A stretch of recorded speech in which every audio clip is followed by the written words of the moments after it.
what is my technology stack? Meaning, it's a fancy term for, is my technology in a private network where no one but me gets to it? Or is it out there, in a public domain where everyone from people in Kansas to Kazakhstan can actually hit up on it? It's a lot of those things will determine how a small business should really navigate. But, fortunately, in today's world, there's a lot of cloud-based services that have security that SMBs can economically adopt. And at the same time, they can also do it yourself, right? Do it yourself security. The following is a conversation with Tony UV, a risk and cybersecurity specialist who has worked for many years as an engineer turned founder and CEO. I highly recommend you follow the writings and research on his website, VerSprite.com. In this conversation, we talk about Tony's 16-year journey growing one of the top security consulting firms, VerSprite, and dig in on how to measure risk, generate demand for services, and build a purpose-driven business culture and life. This is the Dirt Podcast, and I am your host, Jim Barnish. To support it, please check out our sponsor, Orchid Black, at orchid.black. And if you're enjoying the show, leave us a 5-star review on your favorite platform. And now, my friends, here's Tony UV. Tony, thanks for joining us. Say hi to everyone. Hey, everybody. How's it going? Nice to be here, Jim. Thanks so much for having me. Absolutely. Let's go ahead and start off thinking about your company's name, VerSprite. What does that represent to you as a brand and as a meaning? Absolutely, yeah. Ver is a stem in Latin for truth, and sprite is actually Greek for spirit. So back when I was trying to come up with a catchy name for a consulting firm, I wanted to be, very authentic, right? I wanted to do something that was super authentic to our customers, to our people, our employees, our colleagues. And so I came up with VerSprite. I took that stem in Latin for truth and sprite for, spirit, true-spirited, authentic. That's what it means to me. And when it comes to everything about our business, we try to be authentic with our employees, our coworkers, definitely our clients, and just whoever we, liaise with. So that's what that means. Awesome. You've spent a lot of time in risk management and security. What does your experience in risk management and cybersecurity teach you about general human nature? Well, so my experiences, I think, with risk management, really come from childhood. I'm a first-generation American, and my parents are from South America, from Peru. And it was during the time in the summers, I would go down there, and there was, unfortunately, at that time, Peru was a beautiful place and highly recommend going. But at that time, there was a terrorist group called the Shining Path. Mm-hmm. And one of the things I learned from a risk standpoint was how to kind of be cognizant of your surroundings. And if you think about business, you have to be cognizant of your business environmental surroundings as well. I think my risk education went more formally when I went into, to get my degree at Cornell. And I was focused on, international finance and, financial related, mathematic related themes. So I always wanted really to focus on quantification, right? What does this mean? Is this decision, can it be quantified as a good decision or a bad decision? So it kind of transpired from there.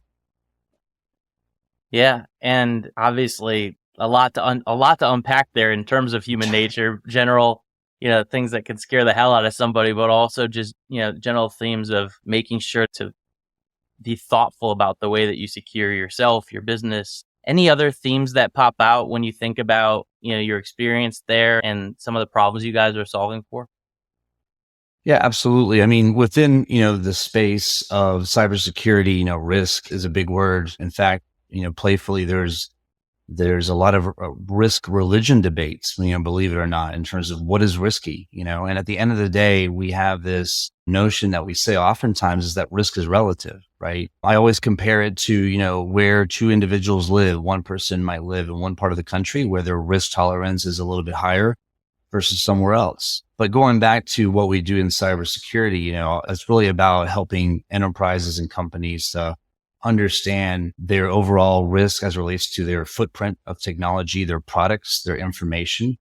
When it comes to entrepreneurship, I think back over the years about risk, there's so many different silos and themes to really to be risk conscious about, right? How you hire, how you do your legal contracts, how you do your statements of work with your clients, right? What types of clients to engage in, right? What types of niches in your business do you want to go after? Because as you consider the broader theme of risk, you might go after a path that could lead you down, a darker road in terms of profitability.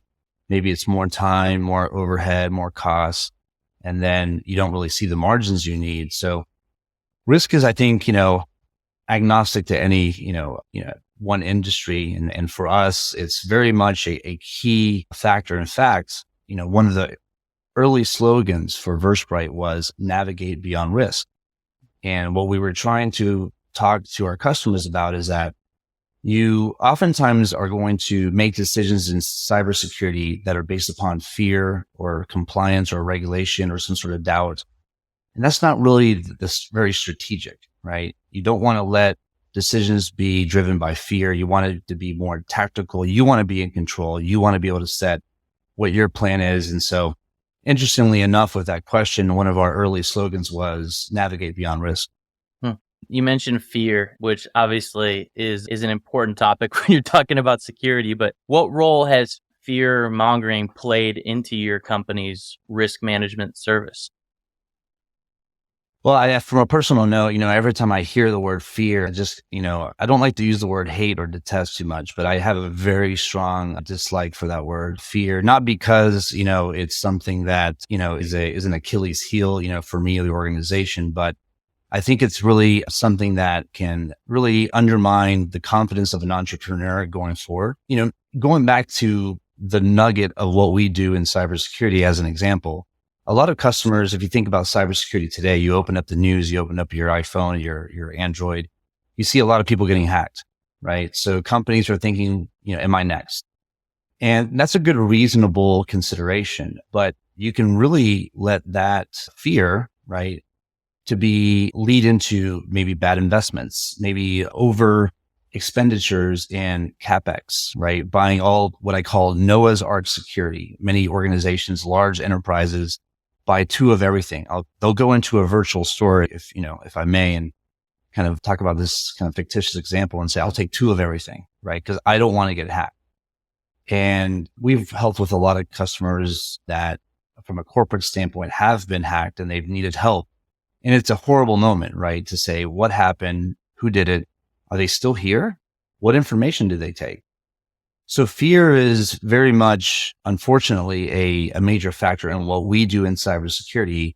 But again, to reiterate, fear, uncertainty, and doubt, although a lot of our competitors leverage that to trigger some sort of response, from customers and companies, it's not the right approach, right? You want to be tactical and not just simply react and have a knee-jerk reaction that might actually be a worse decision.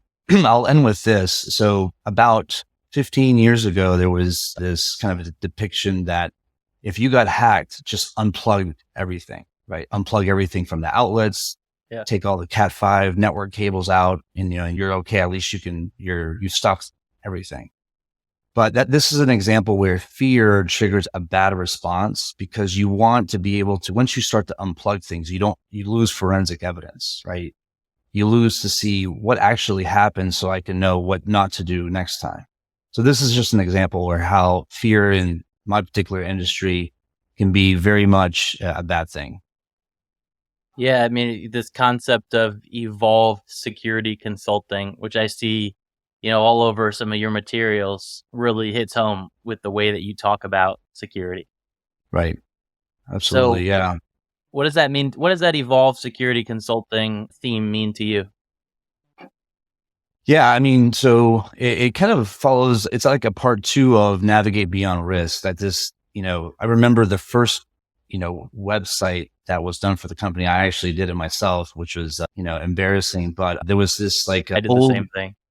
Ship cutter that was going into the clouds, right? And the idea is to go beyond what's unknown. Today with Evolved Security Consulting, we see that some of the challenges in our industry and many industries in general is lack of time, lack of resources, way too much information, right? Today, we have information at our fingertips. We have APIs, we have interfaces going into our backend systems and things like that. And so how do you process all that? And so I think right now, our focus is to helping clients to evolve with greater use of technology, machine learning, natural language processing, artificial intelligence, so that simplistic, routine, human-led activities can be automated. And then some of the more higher brow analytical aspects can be done by human intelligence, right? And so this goes back to strategy, with the prior points I made around fear, not really equating to a good precept for strategy. It's really all about being strategical. How can you learn how to navigate beyond the risk issues with more information, but discerning it in a way that is consumable, right? Through technology, through programming and things like that. I know you guys cater towards larger companies, enterprise organizations. But how does a business owner take action on some of the things that you mentioned, like a small SMB business owner? That's a great question. In fact, the other day, literally last week on LinkedIn, there was a full thread, where there was a post that an individual was saying that, listen, I have this setup. They took a picture, actually. It was it's a nice computer stand, a computer there, maybe some servers in the bottom. They said, this particular small business has been operating this way for years with just one particular security software. And what's all the rhetoric around additional security concerns and fear and all this other stuff? And so, one thing, with small business SMBs, and I think first it's important to clarify, what is small business? Is it a business that's $250,000, gross annual revenue, or is it 250 million. So I think, it's important to define, and it goes back to the risk appetite overall based upon what that small business is doing. So let's say construction. Construction, you have a lot of raw materials, you have a lot of equipment, you have projects, and then you have contractors, right? Those are predominantly some of the major components there. So overall, is the threat landscape today in 2023 pretty rampant for that particular type of industry or company? Well, one might think no, but the overall threat model for that type of company would be to steal the identity of some of the contractors' information, maybe like some of the tax information. We actually have had manufacturing and construction clients where that's been the focus of adversarial groups or threat actors.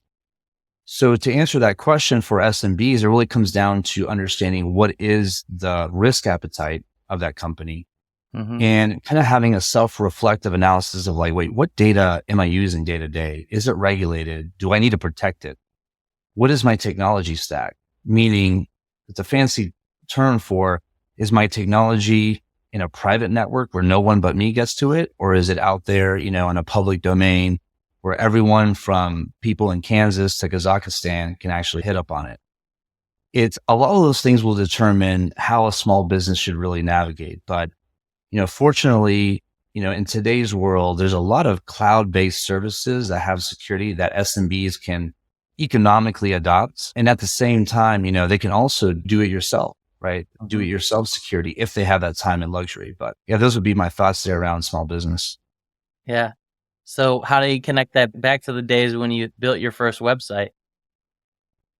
Yeah, those were, man, it feels like just yesterday. But I think, back in those days still, with the prevalence of information on the internet, especially now with, AI services like Chat GPT and Bard, coming out from Microsoft and things like that. I think a do-it-yourself technologists in SMB can really learn really quickly in terms of what they need to do and what they need to build.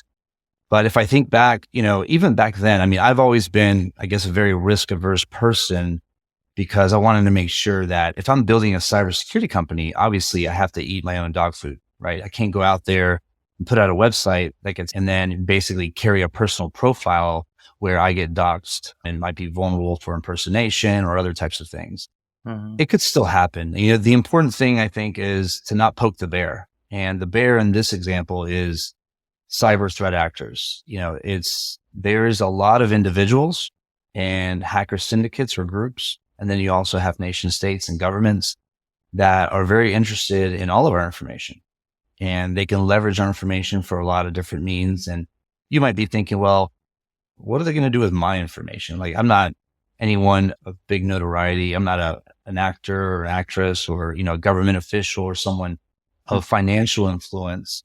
So why would they want my information? But the fact is that there's a lot of benefit for anyone's information for the purposes of, committing crime and impersonation and other things. Going back to the question, however, when I think about when I first started VerSprite and the infrastructure we had, I think I definitely was always thinking about the type of security I wanted to have and also could afford. Mm-hmm. So my risk appetite was a little bit bigger because my budget was a little bit smaller. Yep, makes sense. So how have formulas, methodology, practices, whatever word we want to use, allowed you to become such a leader in cybersecurity, allowed VerSprite to become such a leader in cybersecurity? I think there's a lot it's specific to cybersecurity. I think there's a lot of great frameworks that are out there that have been around forever. There's institutions that all they do is crank out great standards and guidelines. I think about the International Standards Organization, out of Switzerland, and they have a plethora of different, guidelines and standards and controls and frameworks that companies, larger companies generally would abide by, almost get certified to as well. And then, you have the National Institute of Standards here in the United States, out of Maryland, and they've been, doing a great job of getting the opinions of Microsofts of the world and Boeings and Googles and all the different, companies that, would be affected by security controls and frameworks. There's so many out there. I represent actually, I've been the chapter leader for an organization called OWASP. It's the Open Web Application Security Project. It's about a 60,000 person organization. It's now 20 years old, and it really focuses on, best practices in web application security or application security. So going back to the question, I think that these frameworks and controls that are out there have really not only benefited VerSprite, but individual practitioners as well as other associated firms and companies, because these standards that have been out there have been put out in a communal fashion, right? They've been worked on as projects, again, by different reading groups, companies, and members and professionals, for decades. So that's really, led the opportunity. Now, here's the major caveat. So for those getting into cybersecurity or really even IT, it's oftentimes looked upon to be certified into one of these frameworks or standards as, the finish line. I did it. I'm there. I got certified. I know everything.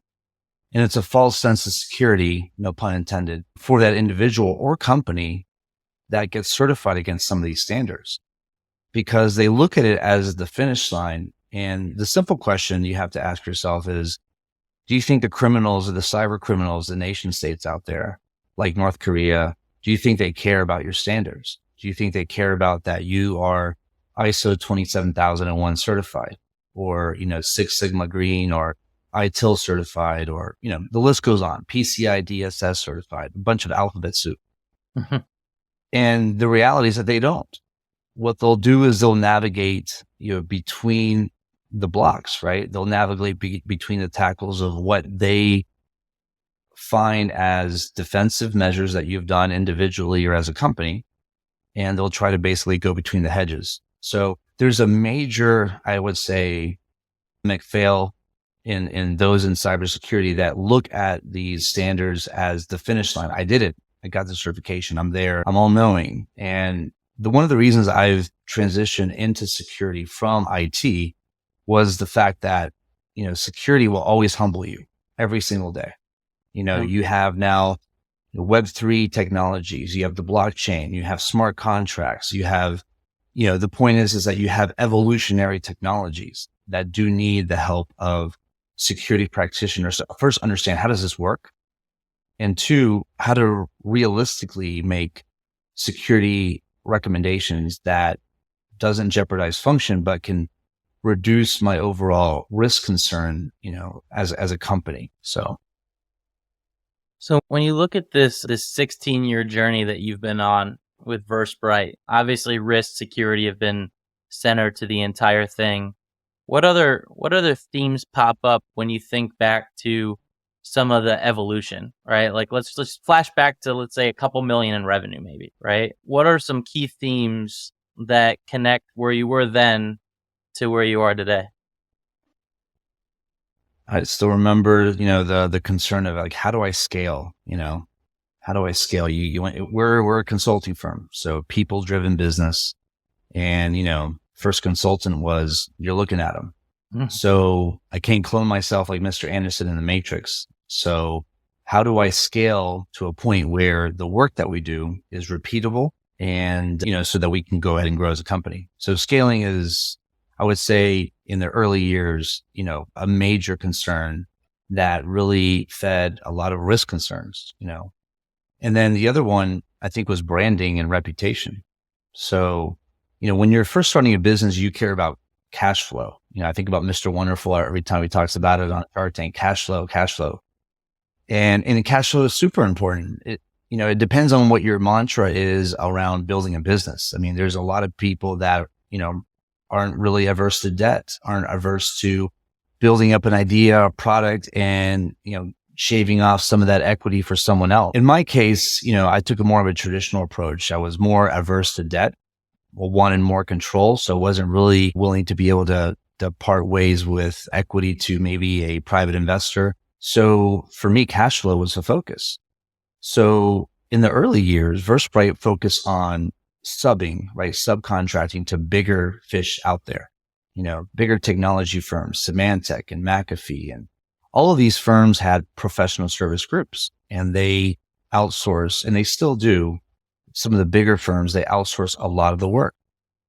And so a lot of the smaller fish back then, like VerSprite, were there to establish relationships and do the work. That was great. That created cash flow. But then you had to turn the page of branding. When you would try to do direct sales with companies and say, hey, we've been doing this for the past 2 years and doing these great projects, but the branding wasn't there, right? The brand recognition, the VerSprite name wasn't really getting the credit. So turning that page, that was a steep climb for sure. So I would say those are the two predominant concerns that I think probably other entrepreneurs listening out there can identify, especially if they're in the services business. Yeah, let's dig into that last one. That last one first, excuse me. The concept around your own branding, your own demand generation, right? Your own, which also drives scale, by the way, in connecting it to the first point. But like, how did you turn the tide on branding and general demand generation to be more direct, less channel focused? Well, so this is one of the takeaways, I think, for the audience, just to kind of begin with this kind of takeaway point, is bring in people that are going to be the experts.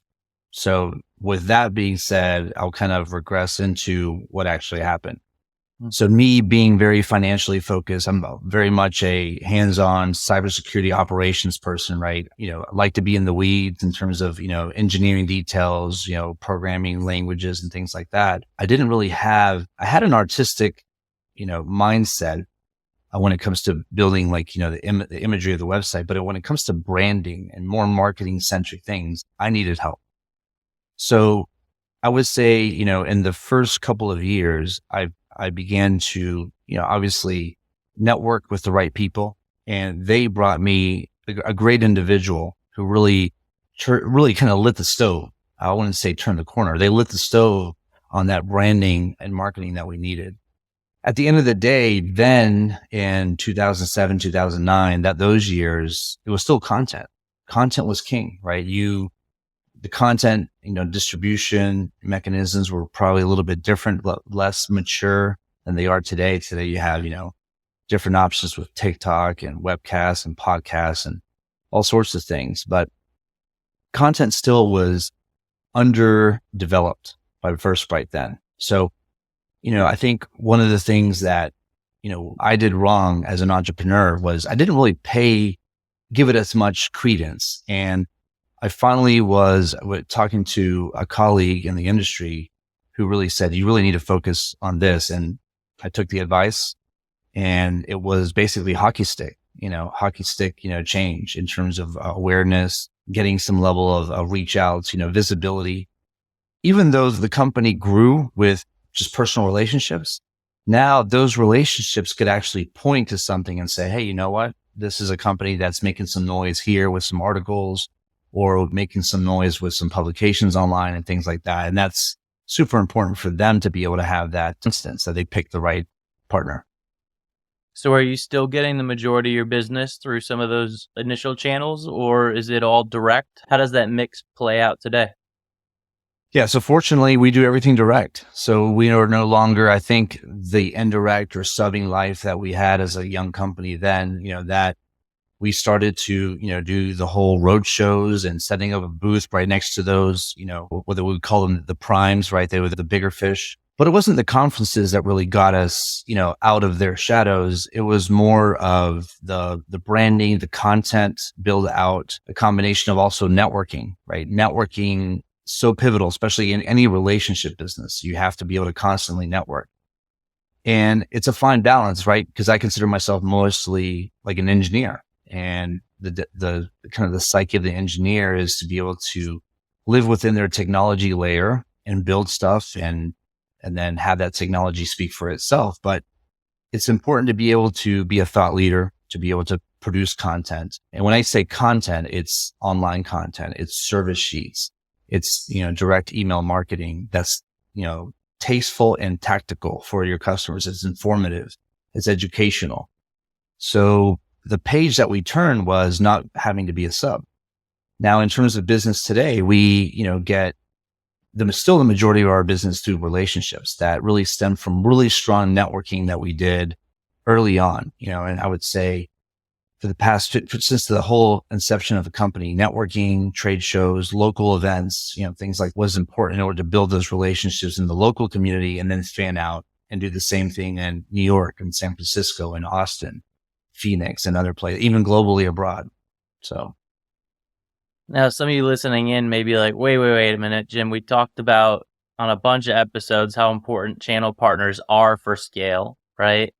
How they help you drive business. And now Tony's saying we went entirely direct, right? What we say to those folks that are kind of like playing that dichotomy of, how far do I go into channels versus how much of this do I do direct? What about that balance? It's a matter, I think, in my opinion, about control. I think channel partners, you're going to have a lot of relationships there, and some of them are going to work and some of them not going to work. And talking about, KPIs, you definitely need to have some there, right? You need to be able to have some level of measurement for those channel partner relationships so that after 3, 6, 9 months, you look and see, okay, what is this relationship doing, from a symbiotic sense? Otherwise, you're just spending cycles, spinning your wheels on things that are actually taking time away from you, and time is very much money. So I think I think channels is super important. There's a lot of major organizations, in cybersecurity. I think it's Symantec. I think of Tenable, and they, in terms of sales, they do, heavy, channel partnerships and things like that. For us, it just depends on, are you selling services or are you selling product? I think product, it works really well to have channel partners for sure, because the product material, the trial periods, all that stuff really empower the channel partner to be able to have everything they need. When it comes to services, a channel partner might understand the core of what you do, right? But the challenge with us specifically, and this is probably might not be the same thing for others out there, but maybe so, is that, when we do, let's say, for example, let's take a commoditized service in cybersecurity. There's a service called penetration testing or pen testing. And what that means is simply trying to infiltrate into an application or network. Okay, sounds really easy, and it is commoditized. It doesn't sound easy. It is a commoditized service is what I really meant to say. But if you give that to a channel partner, they might have the crux of what that really means, like what is pen testing, what it's done, the stages, the inputs, the outputs, the deliverables, the time frame. That's great. But what happens if that channel partner runs into a potential customer in the energy space and they're talking about pen testing a bulk energy system from Siemens or GE, right? The nuances of pen testing those types of systems versus a mobile application versus a web server versus, an SAP module, is different. And so all those different permutations or variations makes it difficult for channel partners to, unless they have all the information up front, to be able to react to all those different permutations. But in general, I think for product, channel is the way to go. I think you lower your overall internal costs, and you can partner with the right channel partner that's already has a captive audience. So I hear you saying a few nuggets I want to pull out just to make sure that everyone fully heard those, because there's some gold in there. So number one, service or product, right? That matters. Number two, it's all about balance and purpose in terms of what that channel partner is for, right? Channels is this big term that can be very complicated and complex depending on what you're selling and to who. You need to be purposeful about what channel partners you're leveraging and why. In some cases, like in your case, direct has been the best, right? In other cases, there's a reason or purpose for those, whether it's a product or service. So those are great points, really important, because I see a lot of people wasting time with channel partners, and channel partners taking significant margin in areas where they don't need to be, and someone could go direct. So let's hop into that direct part that you've now mastered around demand generation. How are you guys acquiring new customers today? So I think it's a layered approach. Number one, it begins with quality of service and repeatability of service. So beginning with the quality of service, that is a selling aspect, right? So if you deliver on what a customer wants and to even exceed their expectations, that right there is marketing and sales all bundled into one for the next SOW, the next 2, 3, 4. So it's not uncommon in sales with services that if you do a great job and hit a home run, that soon that one initial engagement could lead into 20, 30, 40, 50. The other aspect too is repeatability, making sure that operationally, that from a services standpoint for supporting direct sales, that you have a recipe for, that same level of quality to be done the next time. And I equate it to, for example, I went to a basketball game here in my home city, and, I remember the last time I went, great experience from parking all the way to leaving the place and enjoying the game. This time wasn't, right? There's a lot of things that falter in terms of service, right? So when you think about direct sales, you can't go back to the customer if they basically had to eat crow on the last engagement. So I just mentioned those two things. Now, when it comes to building greater direct sales opportunities and channels, in today's world is content, right? Are you a thought leader?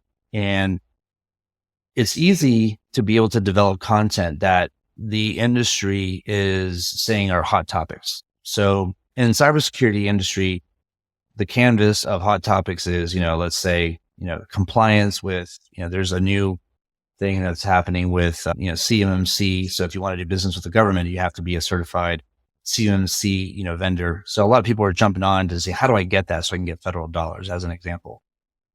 You want to be able to look both at the market, and you also want to look introspectively and say, is my strategy for being a thought leader, is that driven by what the market is saying?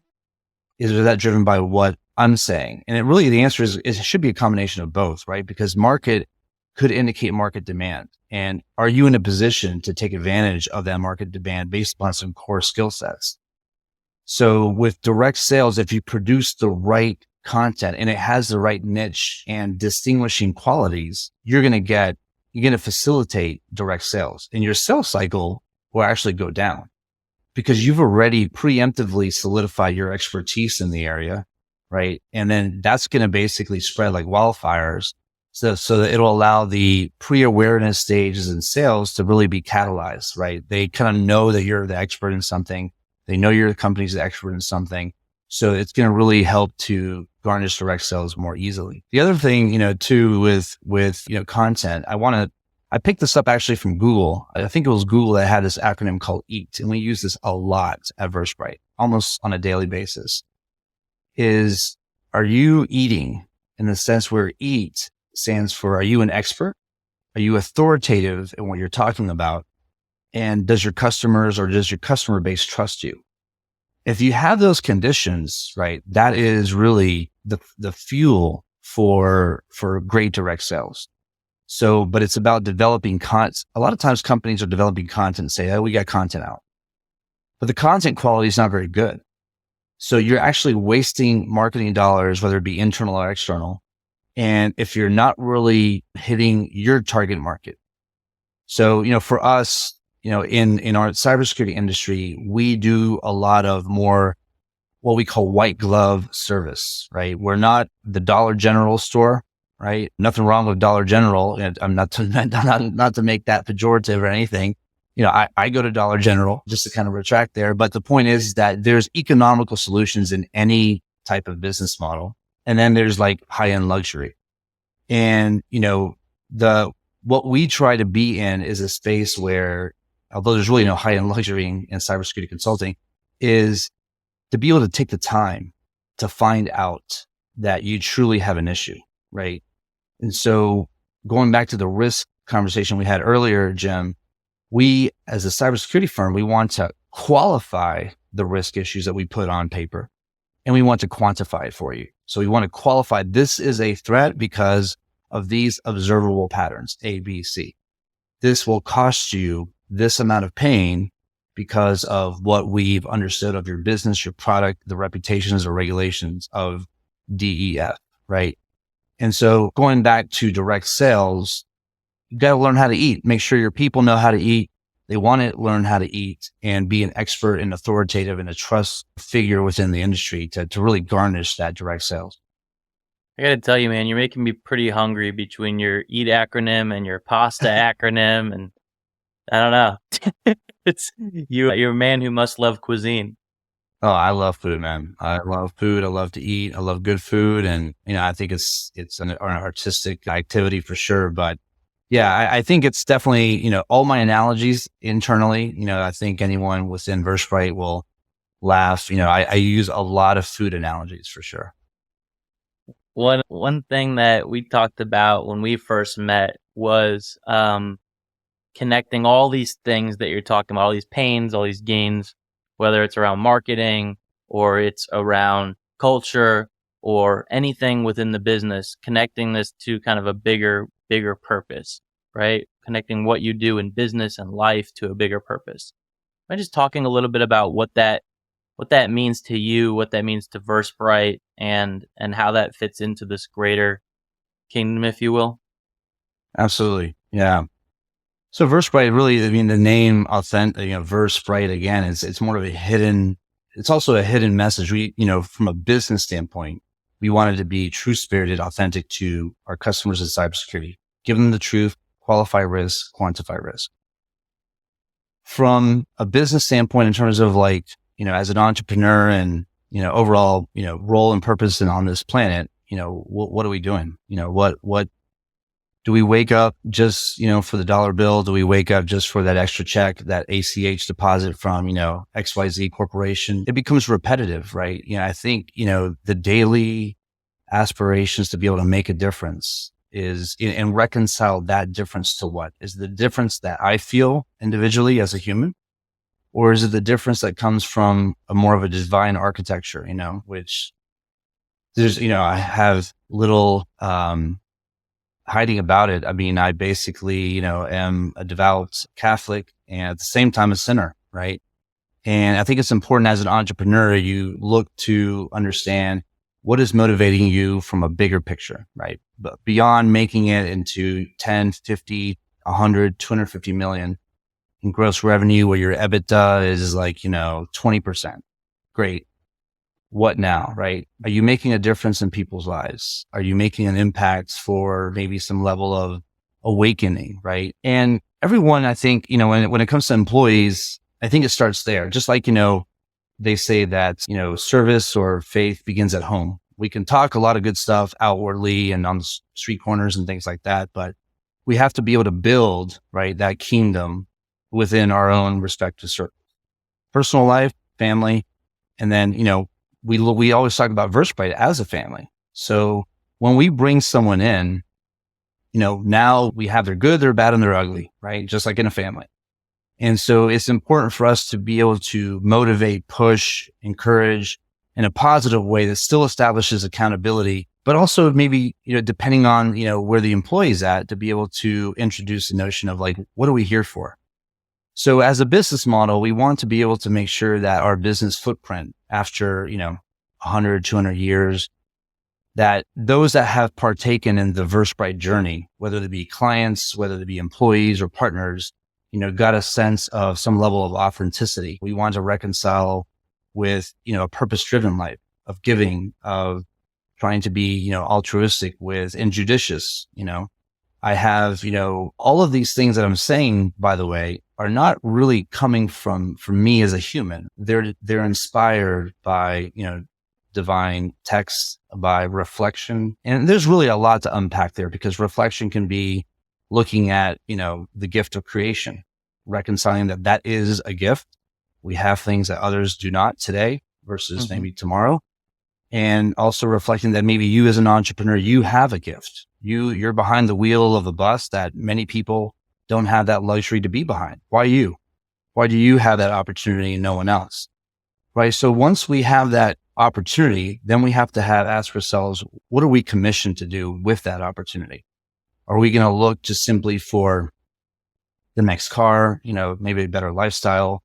Or do we want to be able to, not only spread economic wealth, which is easy. Anyone could write checks. It's about spreading more of a purpose-driven spiritual wealth, right? And that part can be done in different ways, overtly, passively. At the end of the day, that's very much what, as a CEO and owner of the company, that's my daily, mantra, is to be able to say, wake up, say, okay, I'm going to go at it again. I'm going to try my best. And then at the end of the day, say, okay, how did I do? How are my KPIs? Did I hit all my goals or did I fail? And it's okay to fail. Oftentimes anyone out there that might be leveraging some sort of spiritual guidance as part of building their business and running their daily life, may feel that we, are failing and then therefore we're hypocrites, right? Well, I got a newsflash. We're all hypocrites, right? And my favorite saying is that, the church is a hospital for sinners. And it's definitely, a place where, there's always room for improvement, whether it be in, lowering down that vanity or that getting more humble pie, or whether it be to thinking, as a better boss, right, to your employees with more empathy. You're going to have hits and you're going to have misses. And it's because, there's a human aspect to who we are. But the important thing, just like in business, is that you don't stop, right? You don't cease trying. And you might go into a valley, you might go into a slump, but it's there in the darkest of business times, the darkest of leadership times of spirituality, where you're going to find, that road to Calvary. So. Well, and you're managing people with different views.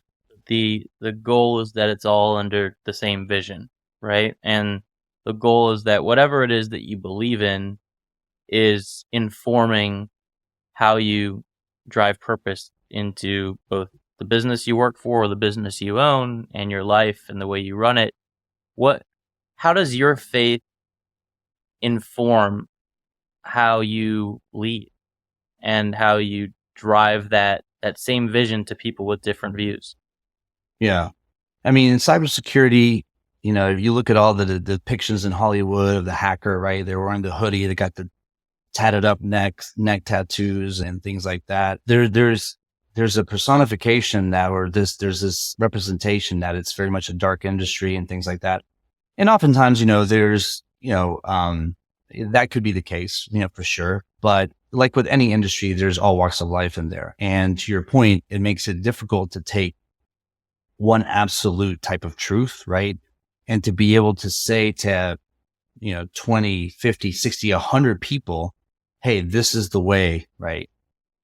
Now, I think just like when we look at, for those that espouse, Christianity, I myself am Catholic, which is a form of Christianity, we know that, the examples from, obviously Jesus Christ is not something he's giving, guidance at opportune times. And he's first establishing a rapport at the person's level. You think about the lady at the well, you think about when he was recruiting for his disciples and things like that. And I think I try to use that, kind of as a guidance. Not everyone is ready for, Jesus 24/7 or whatever religious precept or, ideology that that you're trying to share or run as the backbone of your business. So it's important that some people are going to be like, you know what, this isn't for me. I can't get behind it. But what you, I think, can do as a leader in that sense is to be able to simply take some of the things that relate to some of the principles of our faith to act on it so that it can be universally appreciated. So let's go through a couple of examples. Forgiveness, respect, empathy, compassion, right? And you can stop there. These are all principles, not simply in Christianity, but in other types of, religions. And also, I think it's shaped kind of modern society and governments and things like that. Now, today's day and age, super interesting times that we're living in. So, some things are upside down, in my opinion, but I think that, distilling it all down to respect, right? Compassion, but also accountability, which is another major characteristic that we see oftentimes in scripture is that to being accountable. I wake up and I go to bed and I have to think, I report to somebody that's ultimately going to judge my eternity with my own philosophy and opinion and belief. So that for me is purpose.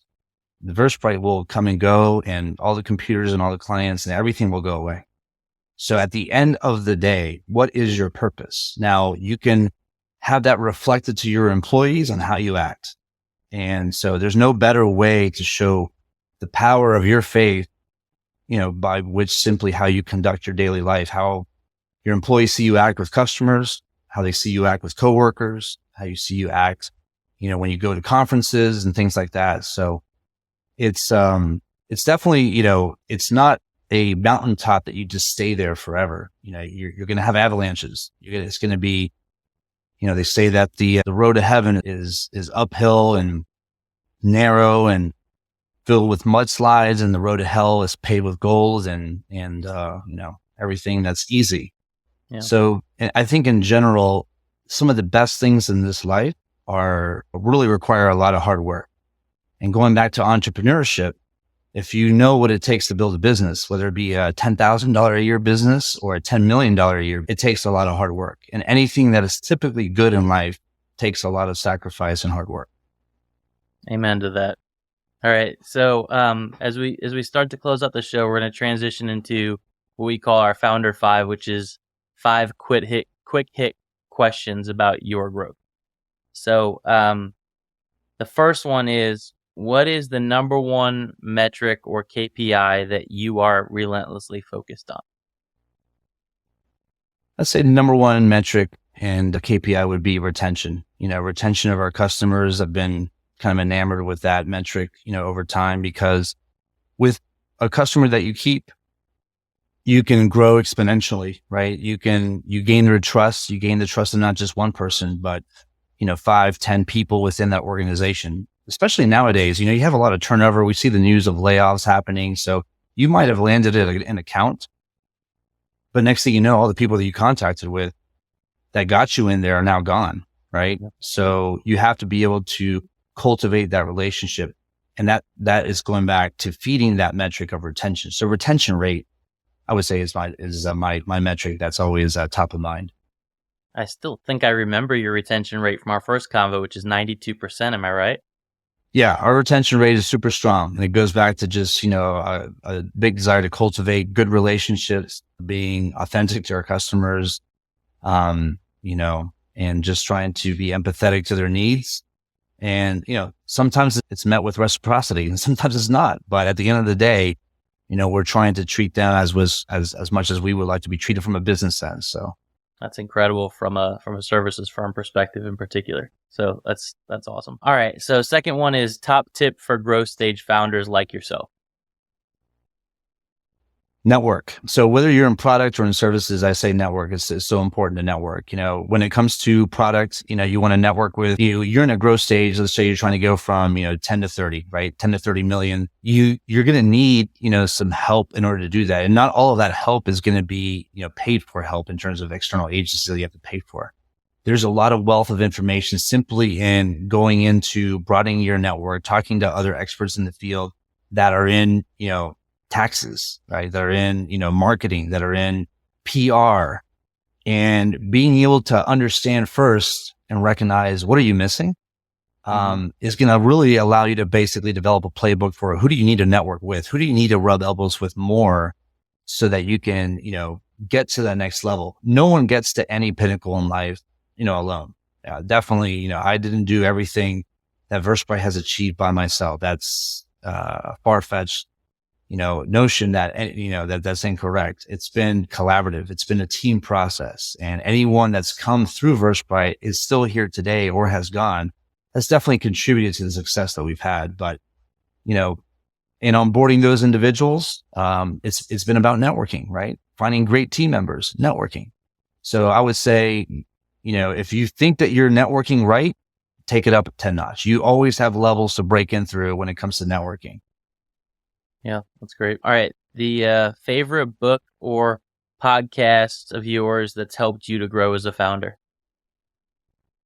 I got to say, Bible in a Year right now is my favorite podcast. I listen to it, I'm in the car, and basically, it's just a good, I think it's the number one podcast in the world right now, as from where it used to be as of a couple months ago. But does a really good job of just, I guess, going back to what is the compass, right? What is the compass for how I need to lead, how I need to talk, how I need to act, and things like that. And again, it's not easy, right?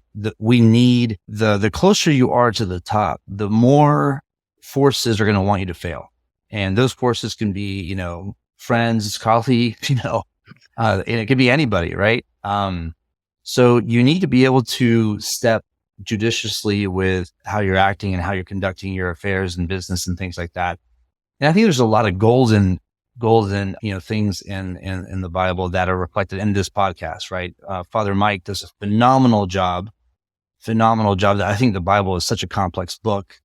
But he does a great job by contextualizing it and by distilling it into, how can we leverage this in today's world in terms of applicability. So, that's gotta be my go-to for right now. What was that one called again? Bible in a Year. Bible in a Year. Got it. Yep. All right. A actor or actress, if you'd like, that would play you in a movie about your growth. I gravitate to the, like Al Pacino and Robert De Niro. I would have to say Robert De Niro. I could see, I saw him in the movie with Anne Hathaway. I think it was called The Intern. And obviously a different role for Robert De Niro, where, he's just kind of a powerful figurehead and some sort of like crime boss. I think about, Casino, Goodfellas, and things like that. But I would say I really, respect his acting skills and just overall his legacy as an actor. I think he's super talented. So I guess selfishly, I'd pick him.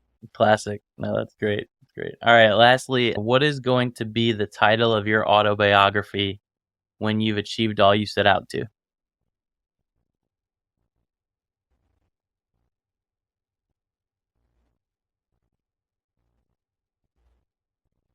The title of my autobiography that reflects everything that I set out to, I guess I would say In His Name. When I wrote my first book, I wrote it in Latin, a dedication there, and everything that we do, as fathers, as husbands, as citizens, to our country, we have to reconcile with something that's bigger, right? I think that's really, I could go into, a little bit about the background, for those that are interested, coming up, and from high school to college, and, there's so many struggles along the way. But one thing that's been constant as a young kid, when I say young, I'm talking 5, to be able to have that understanding of like, who is your maker, and to understand, to have that relationship even with creation as a gift, right? To be our first introduction to purpose, and then to have that followed by the word, and then have that followed by the spirit.